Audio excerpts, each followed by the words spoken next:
Hiya, Four. I hope you're all doing well. I'm back today with chapter 14 of Varjak Paw. Down in the darkness, Varjak dreamed. He was walking by the river in Mesopotamia. Date palms swayed in the warm breeze. The night air smelled of cinnamon. Jalal walked beside him. Jalal, I thought I'd never see you again. Why cinnamon? Said Jalal, as if he hadn't heard. Cinnamon? Perhaps you have noticed the smell all around us. Now follow me and be silent. Jalal led him down the riverbank towards a group of men. They were sitting around a campfire, cooking food in a sizzling pan. The most wonderful smell in the world came out of that pan. It was toasty, warm and cinnamony, and it drove Varjak wild. His nostrils twitched, his mouth drooled. He was starving. A couple of fat, sluggish cats circled the fire. One of the men tossed them something from the pan. Varjak beamed at Jalal. Obviously, they were going to join them. He was going to get some of that delicious-smelling food. Jalal shook his head. Those are not true cats. They have forgotten how to hunt. They are scavengers trapped here by their own greed.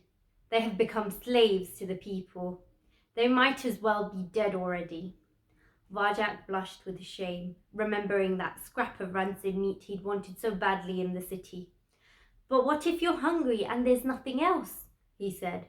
Jalal's eyes blazed amber like the rising sun.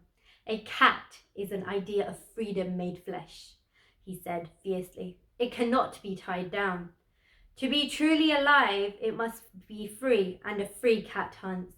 It never scavenges or depends on the kindness of people. It depends only on itself. Varjak looked down at the ground.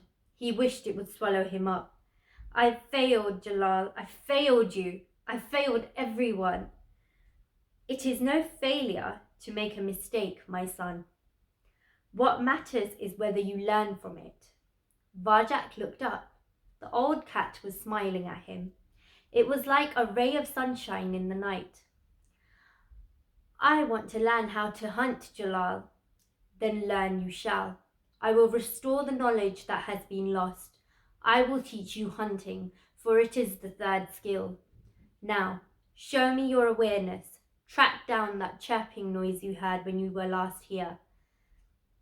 Varjak pricked up his ears, determined not to fail again. The noise came from the riverbank. With his sensitive whiskers, he probed the air currents that carried the sound until he'd pinned down its source precisely. Crickets, he said. 4, hidden behind that clump of reeds. Correct. Jalal glided towards the reeds. Varjak marveled at the way he moved. He was stealth itself. When you stalk your prey, whispered Jalal, you become your prey. You make it a part of yourself.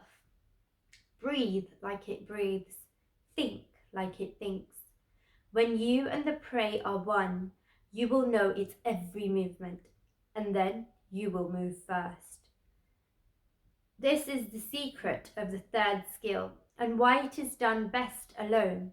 Try it. The crickets chirped on behind the long reeds as Varjak and Jalal crept up to them. Varjak selected his target and sat stock still, waiting, watching, letting all his awareness flow into the cricket. Every time it shifted, his senses went with it, tracking its speed, trajectory, vectors. He took it all in as if there was nothing else in the world, as if even he didn't exist anymore. The crickets stirred. They sensed they were being watched. They were about to move. Varjak knew it with absolute certainty. His legs tensed like steel springs, tight, tight, until the right moment came. He uncoiled into the air. Claws slid out smoothly, pinning the prey, forcing it down to the ground. He opened his jaws, prepared to sink his teeth. Enough! Enough! Jalal was shouting. Varjak released the stunned cricket. What had he done wrong now? Jalal took a deep breath. It was a splendid attack. You have the third skill, but this is only practice. You were going to kill it. It's just a cricket, and we are just cats. Remember, you may cause harm only when there is no alternative, only when your life is at stake. You take enough and no more. That is the way the world is made. I'm sorry, Jalal, said Varjak, tail between his legs. I didn't know. And why did you settle for one cricket? It wouldn't feed a mouse. No one could catch more than one at a time. Oh no, Jalal grinned. Varjak looked down at his ancestor's paws. The other 3 crickets were right there, wriggling on the ground. Now pay attention, said Jalal. This is how it is done. And that's the end of chapter 14. I will see you tomorrow for chapter 15. Bye.